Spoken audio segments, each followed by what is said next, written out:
Welcome, everybody. Welcome to the What the Football channel. This is the BH and Scrubber Show. And on today's show, we're going to be reviewing the win that we had uh, against the Phoenix Cardinals, Arizona Cardinals, whatever they're Yep. called, St. Louis Cardinals. Anyways, it was a great win. Just a little housekeeping. Make sure you join us on Friday for our preview show coming up against the Browns. We're going to cover how we match up against them. And then, of course, join us on Sunday on this channel. We do a live reaction show, play by play, always a lot of fun, especially when you win. And it wouldn't be the BH and Scrubber Show without our boy BH. Welcome, BH. Thanks, man. Yeah, man. What a game. 3-1. I mean, we didn't know what to expect with this team. I mean, we were pretty guarded. We were hopeful, but we weren't going crazy. We were talking about 7 wins, and man, here we are with 3 wins. It's just been nuts. But yeah, just a pretty dominant game, man. 42-14. The defense, I think the big thing for me was what we talked about, that the defense they played as a team. And it was astounding. You brought up that coach said that this week it's going to come together. You'll see. Which that's crazy to me, because if I'm a coach, I would say, well, in the next few weeks, I see this thing gelling. I mean, he said, no, this game, you're going to, and man, to his word, it wasn't spectacular. Once again, their run game got going fairly good, but guys just made plays when they had to. Wagner's blowing up. The corners did just enough to keep us right. There were some completed passes, but even Forbes got in and forced a guy along the sideline, pushed him in, stayed with him, turned his head. Pretty much textbook play. And I was so happy to see that. But yeah, it was just a great game. I mean, gosh, we just sing the praises of all these guys. But I just wanted to say that that defense really did play kind of a bit of a no-name defense, where everyone just went out there and did their job. We got a great offense. The D is what needed to really come around, and they did.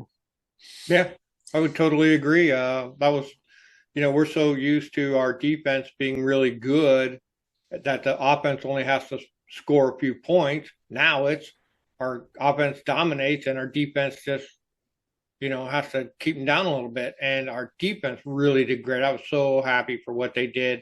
I mean, they had a few sacks, they had a forced fumble. Yep. But only a couple sacks. It doesn't matter. They had the sack at the crucial time.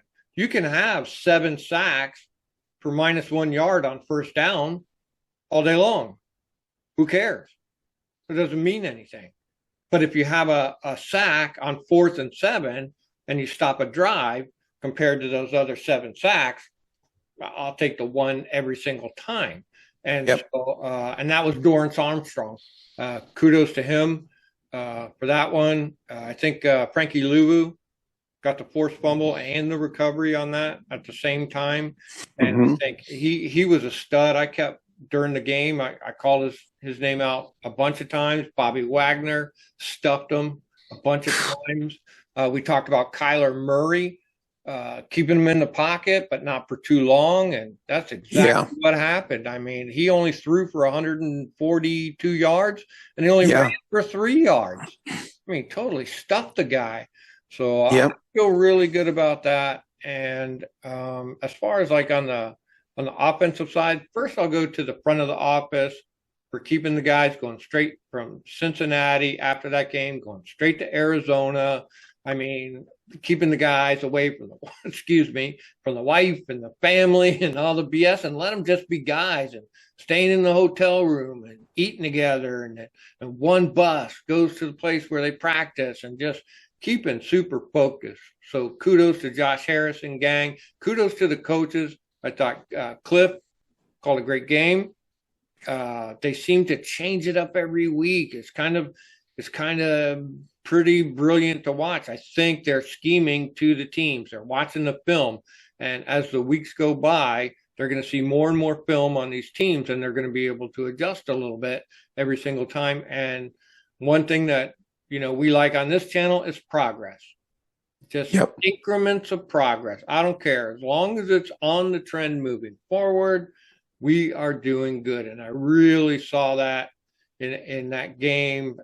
McNichols and Jaden, B-Rob, the way Jaden spreads the ball around to everybody just right at the crucial times. Luke McCaffrey at the crucial time. All these things, all the third down conversions.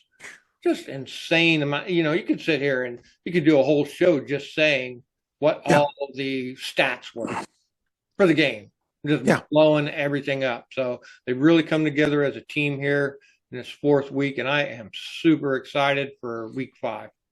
Yep. And they do all the things that we kind of want. We like when the passing and the running is 50-50. Yeah. We don't want one stud, one star getting all the play. We want to see everyone get it. And that's a good point because, McCaffrey, doesn't get a lot of passes.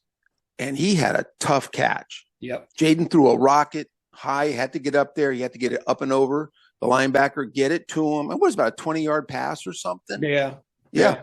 And to his, a guy who doesn't get a lot of passes and a lot of, to him, let's be honest, that's kind of tough.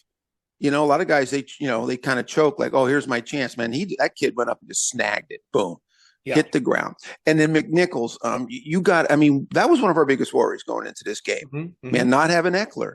And we kept saying, hey, McNichols, he's got to step up, man. He's got to step up. Oh, my God, he did an Eckler impersonation on that one where he went left, and then he just took it up the sideline. Yeah. So he was awesome. Yeah. And then we said, I went back and I had to look because I remember I thought I said this when I went back to our preview show, and I said, this is where B-Rob, we need B-Rob. Mm-hmm. B-Rob needs like 100 yards and a touchdown, and I'll be damned if he didn't get 100 yards and a touchdown. I think 101, baby. So he was good. So, yeah, and everyone just stepped up. And like you said, moving the ball around like that. And I watched a show where these guys, they do deep dives on those stats where they go down deep into the stats, like what, and they were talking about the third down, fourth down conversion rate that the Commanders are doing is like something like Aaron Rodgers in 2017 when he was with the Packers, like off the charts. No one's, and then even then the rate was higher than that. All things aren't sustainable. We all, there's a regression to all things in life and football, but that's just nuts to be that good. And like you said, finally we get in someone who seems to game plan for the other team. We felt like other coordinators had, this is how I play ball, and we're just going to take my genius system and we're going to apply it to every game. And you're like, no, dude, that does not work. And like you said, they're thinking ahead. Cliff Kingsbury had a plan. And then what you talk about progress, that's progress. And the other thing that's progress is it seems like from game one on, like Jaden's getting calmer and smarter, and Cliff's going like this, open it up, giving him bits and pieces instead of saying, hey, here's a 282 play book, man, learn it. No, that's not how he did it. So, and I just want to say real quick, talk about the defense. Number 1, PFF ranked defensive player on our team with a 90.3, Frankie Louvu. Really? Yep. Nice. You called it. Yeah. And you saw it with what? He passed the eyeball test, right, Scrub? Yeah. There's no shock the way he was running around, the way he was playing. I mean, he was just all over the place. I mean, even without the strip sack and fumble, which was major, he still was playing really good. And, Bobby, man, with an 87, Dorrance Armstrong with an 80, Jeremy Chin, 77, Quan Martin, 64. So we had some key guys really step up on that. Bobby Wagner's kind of on a roll, dude. Man, he found his niche. I mean, his last 3 games are PFF through the roof. Yeah. And what was cool too, man, is on those sacks is Bobby, they blitzed him.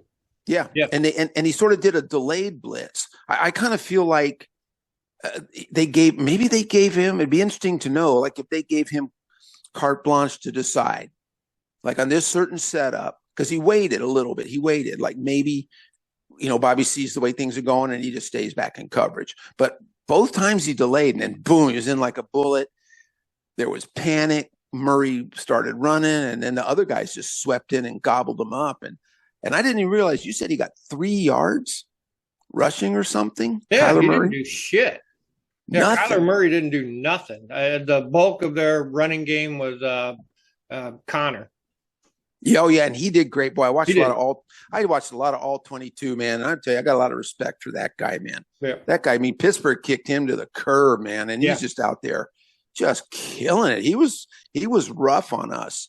And you talk about a game plan. I'll guarantee you that Coach and Joe Witt really worked with the guys on. And you said we can't let Kyler Murray run around, go crazy. Mm-hmm. That's going to kill us. We've seen it with a lot of guys, and they must have put a plan and put things in their head on how they're going to rush, how they're going to attack lanes, and how you're always going to keep that guy in there, because it worked, man. I mean, that's kind of ridiculously low number for Kyler Murray, because yeah. So I mean, he can tear up a lot. So yeah, and going the other way too, I want a big shout out to our offensive line.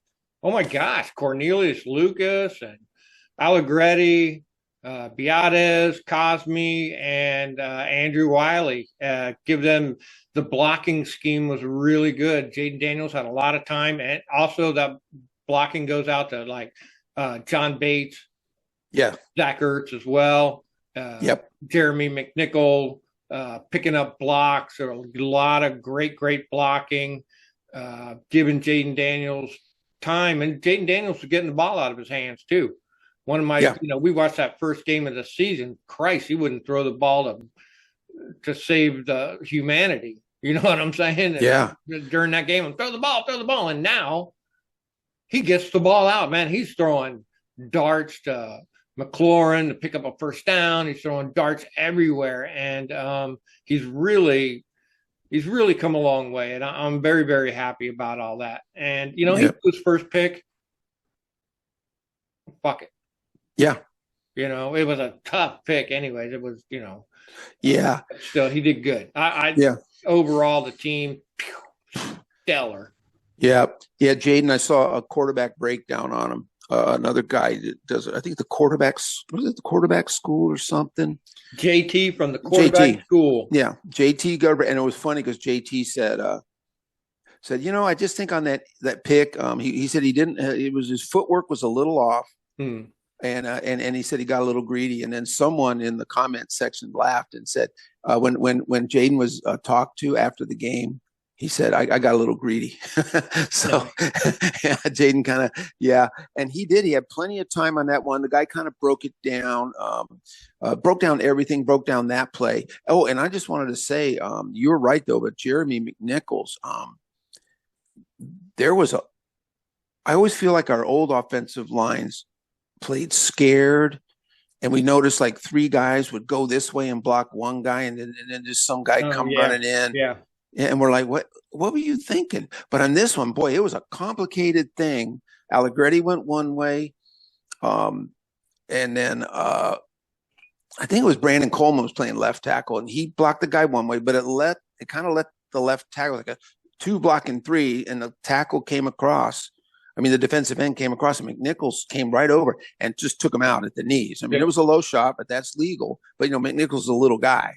This guy was a full-on D lineman. But it was like this guy had that guy had this guy. This guy comes in, McNichols takes him out. Jaden throws the pass. I was so impressed. I went back and watched, since I watched the all 22 for the passing. I went and watched the all 22 again to look at the offensive blocking, how they work. Sam Cosme and Wiley are doing some great tag teams, and Sam would tag team the defensive end with Wiley and slide off and catch a guy coming in. He did that 2 times that I saw. Like he was always thinking 2 different ways. So, yeah. Got to give kudos. I mean, all these great offensive players that did good. But number 1, Olamide Zaccheaus with a 91.8. Out. He was Yeah, crushing it. I was he calling his was name out all game. all game, dude. He was just out there all the time. And say, hey, man, Jahan Dotson, who? Who? Who? What? Yeah. Hey, and we traded him in a fifth. We got a third round pick for that guy, and we've got a slot guy who's twice as good. Yeah. So like you say, front office, man. That's what we got. We got Adam Peters to make those kind of moves and make those decisions. So Yes.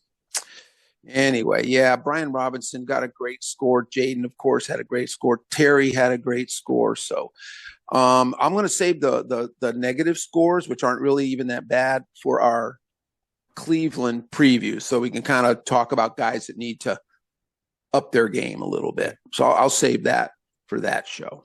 Cool. And that preview show is we're gonna put it out on Friday night. We seem to do good on Friday nights, putting it out then. We as the team does good, so does this channel grow. So come and join us on Friday night. We're gonna do a preview show. We're usually spot on. I think we've been pretty good our last few preview shows, so you don't want to miss it. We keep it short because we know you guys got things to do. And then join us on Sunday for the big game, and we're hoping for the win. How about it, BH? We good? 4-1. We're good, man. All right. Thanks, everybody. See you guys.